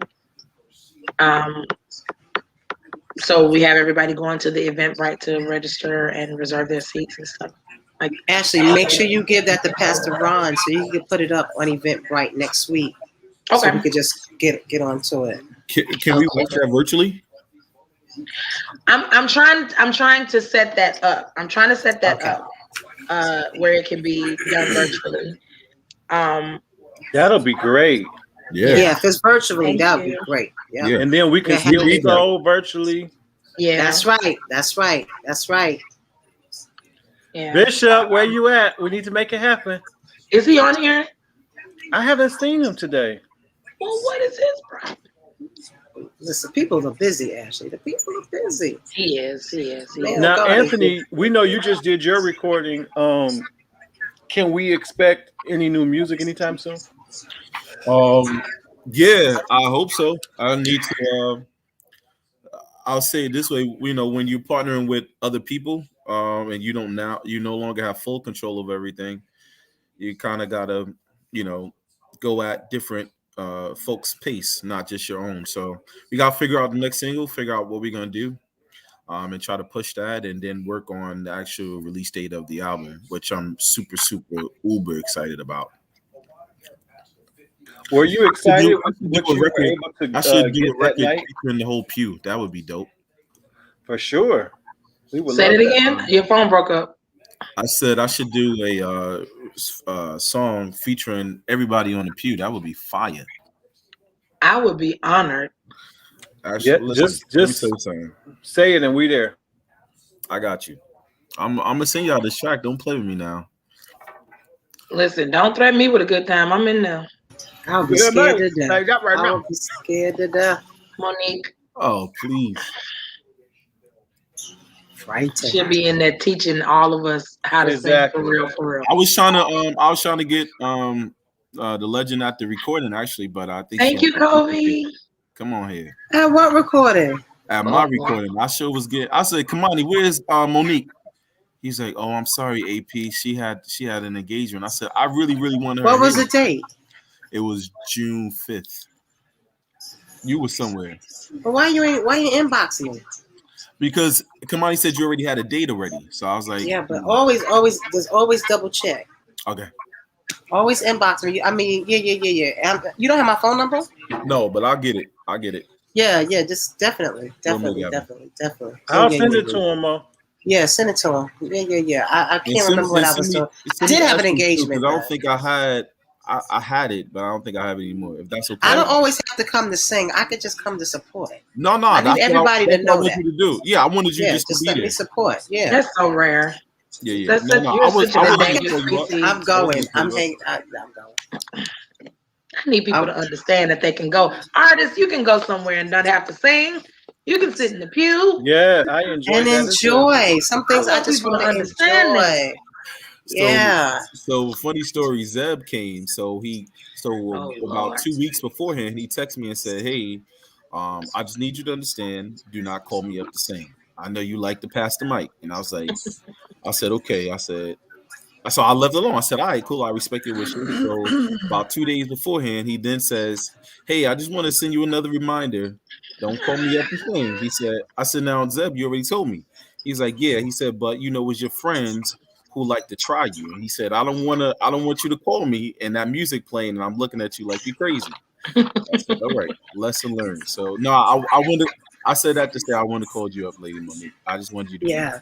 No, I would never go Hollywood on people like that. But I'm not coming. Some people come to places like that because they just gonna call you up. And I'm not hungry for no mic or no That's no right. Yeah. You neither. I'm not hungry. People just want to enjoy. They just want just want to enjoy. And that's the thing that the garden was at. Oh, it was at Smash Studios on. Yeah, I mean that's the thing with Dr. Vaughn was. Yes, See, ma'am. I would have been in heaven. That's all I needed. Yeah, it was fun. It was a lot of fun. It's the music and Dr. Vaughn. Now I want to know: has anybody ever been called up at an event and truly been like under the weather, like you were sick and you pressed your way, and then but when people saw you, they're like, "Oh, can you come tag this real quick?" And you looking like, really? And not because you're trying to be wonderful, but you're really under the weather. Every engagement, every time I go to someplace, I'm like, what? And so you don't say no ever? That's a. Yeah, no, I do, or I might say a ooh and a ah and just right. Back. But there are times I didn't have no voice. It's like I have no voice, and I really meant nothing. When I say I have no voice, there is nothing to give. So. You don't feel taken advantage of sometimes? Absolutely. 99.9% of the time, yeah. That's why most of the time I stay home. Okay, I got you. Y'all pray for me. Because I believe that some people do it when they don't want to pay you. They invite you like, please come. I'm gonna make sure I got a special seat for you right in the front. Woo, woo, woo, woo, woo. Then you get there, they sing it halfway through the song. Can you come help us with this band? And what you gonna be like? Oh no, in front of everybody. Yes. You go up there and then you give me said yes. Yeah. Wait, so you know how you do whatever you're gonna do, and then you say okay, and you give them the mic back, and then they're doing one of these. Like, come on, keep singing. It's like, no. I mean, I think if you have a relationship, if you got a good relationship, that's different. But I think when people just do it just because they know you in a room, I think that there needs to be a level of respect for who you are and what you're doing. And that's not Hollywood. It's again, it shouldn't hurt me to help you. Come on here, somebody. Right. That's right. I think that Zebulon is a special case. I love him. I probably ruined it because the way that Zebulon got on my single is yes. I remember that. That's probably my fault because he did not know he was going to be singing that song, and I was so grateful that he didn't just stand there and look at me crazy. I was so glad he didn't look at me crazy. But that boy, in 30 seconds flat, it felt like he knew it. Yeah, and people were. when people interview me now, they ask me when did he know that he was gonna sing? I was like 2 seconds before you got in that mic. Yeah. He gave me a little time just to let it loop around again, and that Negro murdered that tag. But I only did that with Zebulon because Zebulon is my brother. Yeah. You know, and we've known each other for years. Yeah. So if he was to do that to me somewhere, it would be no question. Right. Some people I just know, you know, would possibly ask. I don't go to stuff expecting people to ask me. So some places I go, exactly what I was about to say, Miss Jan. Artists want to be ministered to sometimes. Like we pour out a lot. Preachers, so we need to be poured back into sometimes. I just be wanting. I wore a jumpsuit to my brother Terrence Ruffin's recording the other night on purpose, so he would not call me up. Right. That Negro still called me up. Right. And I wanted to skin him pink when I got done because my voice was not where it needed to be. And like I said, my sinuses have been acting so crazy. That's why y'all pray for me so I don't sound a mess on my recording. But just because it was him, like I wouldn't Hollywood him or whatever. I wouldn't Hollywood nobody. But sometimes people just want to, you know, chill and just relax in the service. You know, my thing is that he told me already beforehand, so I feel like it would be messed up to try to do that. I think that's taking advantage. Now I knew I could have in a normal situation, but he explained why, and it was like I think that would be disrespectful as a friend to then say, "Oh, come on, just do it." Everybody, sing Zeb. Yeah, you know what I mean? Like, that's a bit much. If you gave your friend heads up, like for whatever reason, let's just say you put yourself down. You know what I mean? Then if you say no.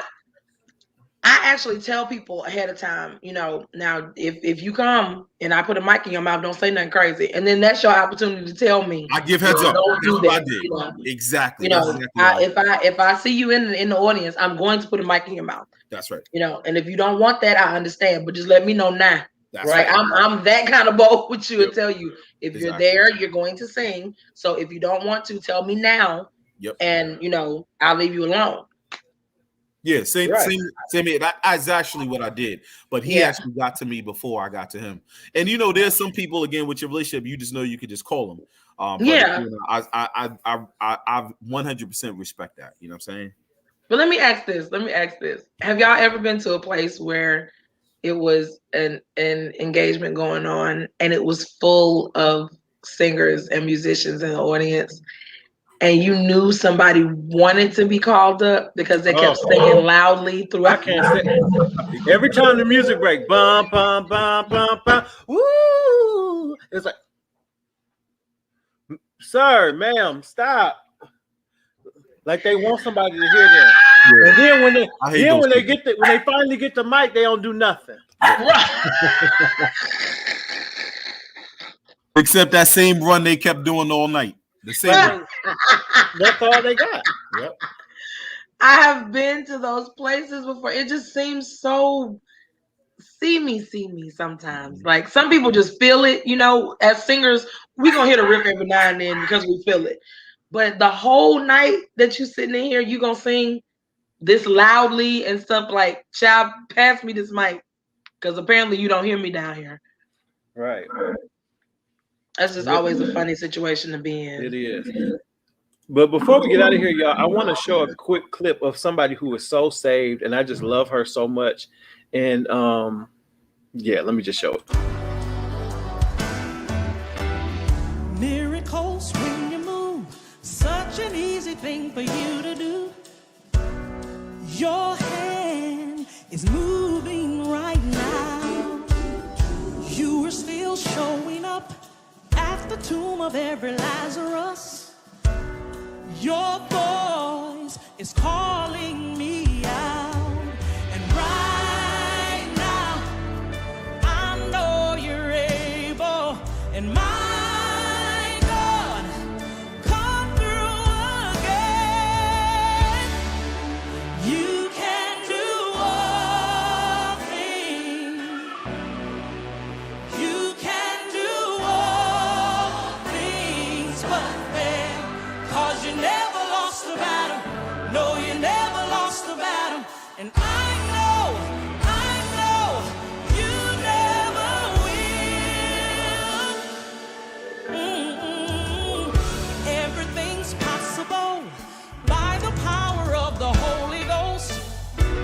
A new wind is blowing right now, breaking my heart of stone, taking over like it's Jericho, and my walls are all crashing down. But right now, I know you're able, and my God, come through again. You can do. Come on and worship with me tonight. Oh yeah, yeah. You can do all things but fail, 'cause you never lost the battle. No, you never lost the battle. And I know